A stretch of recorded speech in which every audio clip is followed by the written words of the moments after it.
दोस्तों, हमें नहीं पता कि इतिहास की कितनी बातें सच हैं और कितनी झूठ हैं। जो जिस चीज को पसंद करता है या जिस चीज में उसे रुचि होती है, वो उन्हीं बातों को सच मानने लगता है। इतिहास एक तरफ एक व्यक्ति को बहुत अच्छा दिखाता है, तो दूसरी तरफ उसी व्यक्ति के बारे में कई अपवाद और कई सारे नेगेटिव चीजें भी हमें इतिहास में सुनने को भी मिल जाती हैं। और सबसे मजे की बात यह है कि इतिहास इन दोनों तरह की बातों को सच बताता है। आज की वीडियो भी मिस्र के एक ऐसे राजा के ऊपर है जो अपने शासन के लिए जाना जाता है। दोस्तों, हम बात कर रहे हैं सेनुस्रत तृतीय की। कहते हैं कि सेनुस्रत के समय मिस्र का शासन अलग ऊंचाइयों पर था, लेकिन वही दूसरी तरफ सेनुस्रत को एक घनघोर अय्याश फराओं भी कहा जाता है। कहते हैं कि उसे शराब का इतना शौक था कि सुबह उठकर वो शराब से ही कुल्ला करता था और अपने आसपास हमेशा लड़कियों को रखता था। दोस्तों, सेनुस्रत के बारे में ऐसे ही कई राज आज हम आप लोगों को बताने वाले हैं, तो बने रहिए इस वीडियो के अंत तक। दोस्तों, सेनुस्रत तृतीय को सेरोस्ट्रस तृतीय के नाम से भी जाना जाता है। मिस्र के इस राजा ने 2040 से 1782 ईसा पूर्व तक राज्य किया। इससे मिस्र का मध्य समय कहा जाता है। सेनुस्रत मिस्र के 12वें राजवंश के 5वें राजा थे। सेनुस्रत के शासन काल में मिस्र ने सफलता की ऊंचाइयों को छुआ। कला, साहित्य, वाणिज्य और सौंदर्य के क्षेत्र में मिस्र ने उस समय बहुत नाम कमाया। उस समय की अर्थव्यवस्था भी बहुत फली फूली हुई थी। उस समय सेनुस्रत ने नूबिया से बहुत सारा सोना लूटकर अपने आप को और मिस्र को खूब ऊंचाइयों तक पहुंचाया। आपको बता दें कि उस समय नूबिया आधे से ज्यादा अफ्रीका में फैला हुआ था और वहां से सोना निकलता था। हालांकि नूबिया और नूबियंस शुरुआत से ही सेनुस्रत के लिए एक चुनौती थे। सेनुस्रत ने लड़ाई करके कभी भी न्यूबियंस से जीत नहीं हासिल की, लेकिन हाँ, उसने न्यूबियंस को लूटा बहुत। इसी बीच उसने एक ताकतवर न्यूबियन परिवार की लड़की को अपने प्यार के जाल में फंसाया। कहा जाता है कि वो लड़की सेनुस्रत के लिए अपने ही न्यूबियंस लोगों के खिलाफ हो गई थी, लेकिन सेनुस्रत ने उसका गलत फायदा उठाया, जिसकी वजह से उस नूबियन लड़की का दिमागी संतुलन खो गया था।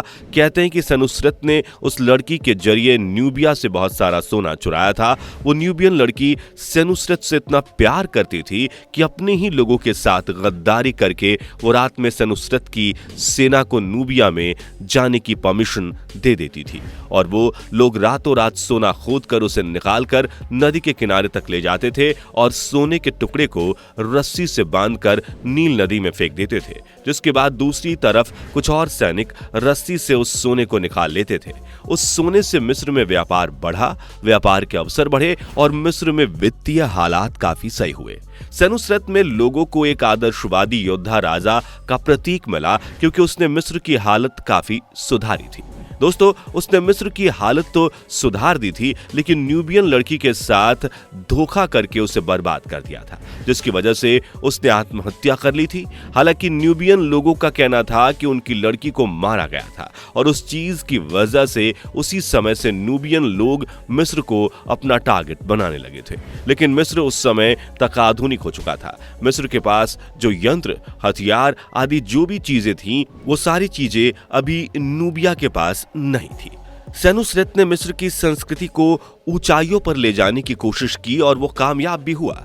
और उसके शासनकाल का शक्तिशाली पहलू उसका सैन्य कौशल, निर्णायक कार्रवाई और उसका कुशल प्रशासन था। अपनी सेना के मुखिया के रूप में उसे अजेय माना जाता था। उसने उदाहरण के तौर पर हमेशा आगे बढ़कर अपने सैनिकों का नेतृत्व किया। नूबिया में उसके अभियानों ने मिस्र की सीमाओं का विस्तार किया और सीमा पर उसके द्वारा बनाई गई किलेबंदी से आकर्षक व्यापार को बढ़ावा मिला। दोस्तों, उसने नूबियन से कई बार युद्ध किया, लेकिन उसे जीत कभी हासिल नहीं हुई। हालांकि जीत उससे न्यूबियंस भी नहीं पाए, यानी कि वो न्यूबियंस से कभी हारा भी नहीं, लेकिन कुछ न्यूबियंस उसका इतना सम्मान करते थे कि उनकी भूमि में उसे भगवान के रूप में पूजा जाता था। ये बात जिस तरह आपको हजम नहीं हो रही, उसी तरह ये बात हमें भी हजम नहीं हुई। लेकिन आपको बता दें कि कुछ मिस्रवासी जबरन नूबिया की धरती पर रहने लगे थे और वही नूबिया के लोगों को भड़काने का काम करते थे। सेनुस्रत ने फिलिस्तीन और सीरिया में भी अभियानों का नेतृत्व किया और बाद में उन क्षेत्रों के साथ व्यापार संबंध बढ़ाए। वहां के लोग सेनुस्रत का काफी सम्मान करते थे। सेनुस्रत सीरिया में व्यापार बढ़ा रहा था, जिसकी वजह से वहां के लोगों को जीवन जीने में आसानी हो रही थी, क्योंकि सीरिया में होने वाला जैस्मीन का फूल सबसे उच्च कोटि का जैस्मीन होता है और असली जैस्मीन का इत्र बहुत महंगा होता था, जो कि बड़ी बड़ी रानियों और राजाओं को पसंद होता था। इसलिए जैस्मीन के फूल और कुछ दालों का निर्यात सीरिया से बाहर मिस्र के राज्य तक होता था और बदले में सीरिया को उसकी जरूरत की चीजें मिलती थी। सेनुस्रत ने जब अपने मंत्री से सीरिया जाकर वहां व्यापार करने का प्रस्ताव रखने को कहा तो मंत्री ने ठीक वैसा ही किया और व्यापार को लेकर मंजूरी भी पास कराई। लेकिन मंत्री को सीरिया से वापस मिस्र पहुंचने में देरी हो गई। असल में सेनुस्रत ने जो अल्टीमेटम दिया था उसके हिसाब से मंत्री को वापस मिस्र पहुंचने में देरी हुई थी और उस हिसाब से मंत्री सजा का पात्र था। इसलिए फराओ यानी कि सेनुस्रत के आदेश के अनुसार उसे मिस्र के शाही राज में पेश किया गया और सेनुस्रत ने उससे कहा कि तुमने मिस्र राजवंश के आदेश का अपमान किया है, जिसकी तुम्हें सजा मिलेगी। सजा से पहले मंत्री सेनुस्रत से कुछ बात करना चाहता था और वो मंत्री मिस्र राजवंश का काफी वफादार मंत्री था, इसलिए सेनुस्रत ने उसे अपने पास बुलाया और कहा कि अगर तुम कुछ कहना चाहते हो तो कहो। मंत्री ने फाराओं से कहा कि मैं वहां पर आपके लिए ही रुका था, क्योंकि मैंने वहां आपके लिए कुछ ऐसी चीजें देखी जो सिर्फ और सिर्फ आपके लिए ही बनी है। सेनुस्रत को समझ नहीं आया, इसलिए उसने पूछा कि आखिर तुम्हारा कहने का मतलब क्या है? ऐसा क्या देखा तुमने वहां पर जो मेरे लिए बना है और मेरे ही पास नहीं है? इस पर मंत्री ने कहा कि सीरिया में कुछ खूबसूरत परियां आपका इंतजार कर रही हैं। आप मेरे कहने से एक बार वहां जाओ और देखो, अगर आपको लगे कि मेरी बातों में जरा भी सच्चाई नहीं है तो आप मेरा सर धड़ से अलग कर देना। ये बात सुनते ही सेनुस्रत की आंखों में एक अलग ही चमक आ गई और उसके चेहरे पर एक ऐसी मुस्कुराहट आ गई जैसे उसने किसी दूसरे साम्राज्य को जीत लिया है। इसके बाद सेनुस्रत ने तुरंत मंत्री को कहा कि वहां की लड़कियों के बारे में मुझे थोड़ा और विस्तार से बताओ। हम भी तो जाने कि वहां की लड़कियों में ऐसा क्या है जो मिस्र के साम्राज्य की लड़कियों में नहीं है। मंत्री ने कहा कि सीरिया की लड़कियों का नूर ऐसा है जैसे कि वो जन्नत की कोई हूर हो। इससे ज्यादा मैं आपको क्या बताऊं, बाकी आप उनके साथ रात बिताकर खुद ही महसूस कर लेना।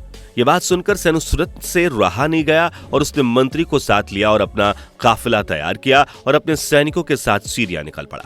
रास्ते में मंत्री ने कोई और सारी बातें सेनुस्रत को बताई। मंत्री का कहना था कि सीरिया के साथ कोई व्यापार नहीं करना चाहता है, क्योंकि वो जिस जगह पर है वहां से चीजों को लाने और ले जाने में काफी सारा धन खर्चा होता है, इसलिए काफी कम लोग ही सीरिया से व्यापार करते हैं। कुछ दिन चलने के बाद जब सेनुस्रत का काफिला सीरिया पहुंचा तो बहुत गर्मजोशी से सेनुस्रत और उसके काफिले का स्वागत हुआ, लेकिन वहां सेनुस्रत की निगाह कुछ और ही तलाश रही थी और जैसे ही उसने वहां की कुछ खूबसूरत मोहतरमाओं को देखा तो तुरंत उसने खिलखिलाते हुए चेहरे के साथ मंत्री को देखा और हाँ में सर हिलाया। ये देखकर सेनुस्रत सच में पागल होता जा रहा था।